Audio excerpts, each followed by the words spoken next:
ਚੱਲੀਏ ਸੁਣਦਾ ਤਾਂ ਬੜਾ ਹੈ ਰੁਕਿਆ ਤੇ ਤੈਨੂੰ ਛੜੀਆਂ ਲਾ ਕੇ ਦੱਸੀਏ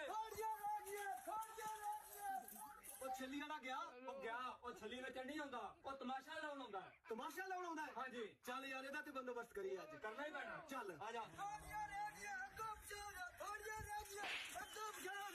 ਖਲੋ ਜਾ ਤੇਰੇ ਗਜਾਉਣ ਵਾਲਿਆਂ ਦੀ ਅਸੀਂ ਦਿੱਤਾ ਸੀ ਤੇਰਾ ਬੰਦੋਬਸਤ ਮੈਂ ਕਰ ਲੈਣਾ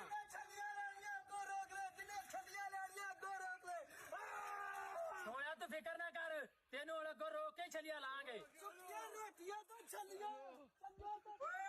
ਇਹ ਭਾਈ ਨੂੰ ਡੱਕੇ ਨਾ ਛਲੀਆਂ ਵਾਲੇ ਨੂੰ ਲੈ ਵੀ ਸੋਹਣਿਓ ਛਲੀਆਂ ਵਾਲਾ ਅੱਜ ਖਾਲੀ ਨਹੀਂ ਜਾਣਾ ਚਾਹੀਦਾ ਬਿਲਕੁਲ ਤੇਰੀ ਗੱਲ ਠੀਕ ਹੈ ਖਾਲੀ ਨਹੀਂ ਜਾਣਾ